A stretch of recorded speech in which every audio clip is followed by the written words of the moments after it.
Hi students, now I'm going to describe the next area that the MBTI looks at in terms of our personality, and that's our sensing versus our intuition. So this really talks about when we gather information, what area do we look at? Our sensing side, or do we draw on our intuition? So for 1 minute, humor me, 30 seconds I'll give you, and I want you to take a look at this picture. Take about 30 seconds to do that.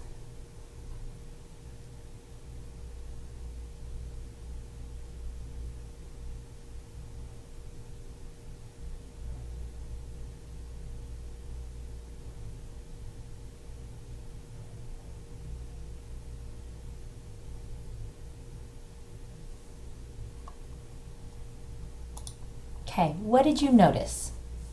After looking at that picture, you could jot down or think about the things you noticed. So again, I usually do this in class, but for online purposes, some students will notice the details of the time on the clock in the background, the particular cards that a certain dog was holding, what the dog was doing on the bottom right, which was passing a card to another card or showing a card to another card. Some students will notice those little small, minute details. Other students might notice the big picture of it's a room with dogs playing poker. They might create a story. Well, it looks like maybe these dogs were helping each other out, or maybe they were friends, or maybe they're doing a late night get together, or some students may think about, I wonder what other parts of the room look like, or what are they going to do after they play poker.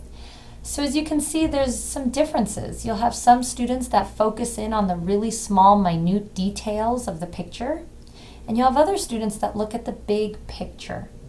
So again, this is kind of representing that sensing versus that intuition side.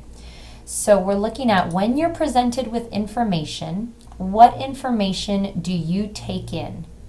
So those who lean more towards the sensing side, again, you look at your results and you'll see the sensing versus the intuition. Those who lean more towards sensing take information in through their senses, their sight, their hearing, their touch, and we all know our other senses, our nose, our mouth, our taste. And so those are our senses.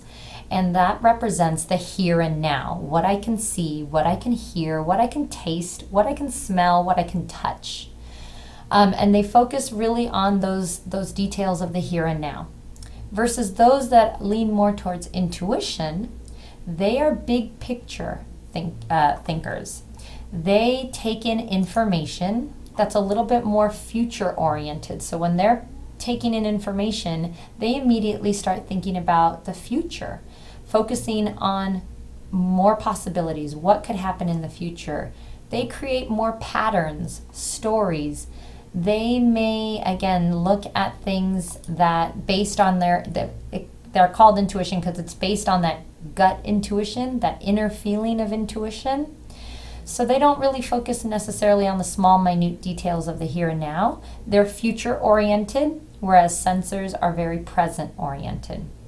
Again, that's looking at how we take in and gather information. So again, my husband and I are kind of opposite on every dichotomy.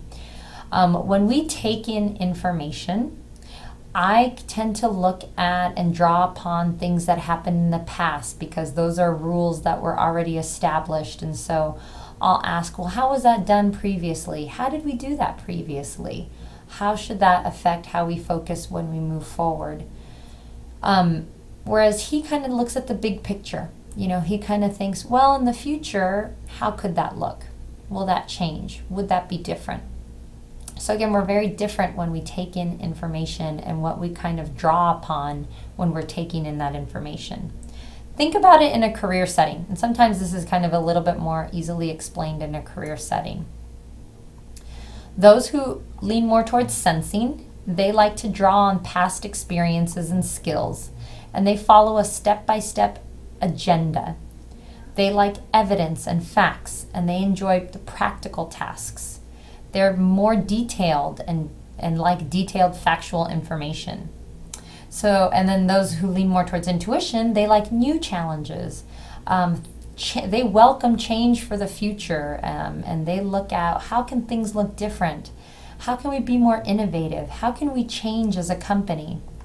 So think again, if you have a meeting where you have a room with a bunch of colleagues and you have those that lean more towards sensing, they're the ones who may say, well, what were the policies like? What's in our current handbook?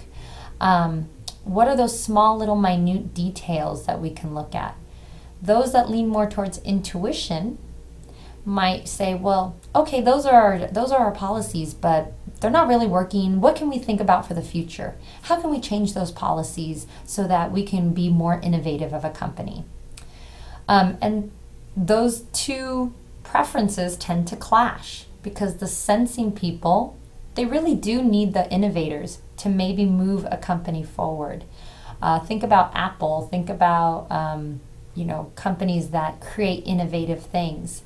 They need those innovators to say, hey, let's create a new app. Let's create a new technology with the phone. They are really the ones driving this innovation for the future.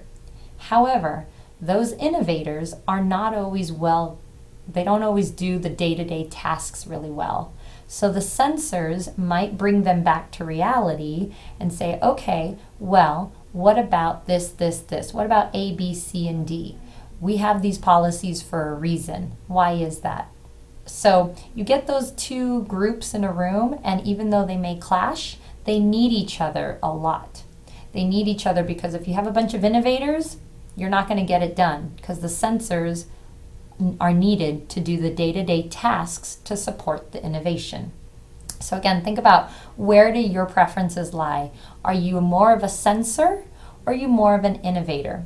In a work setting though, you often need both. You need both of those dichotomies to make something kind of work well together. So hopefully that helps explain that sensing versus intuition side.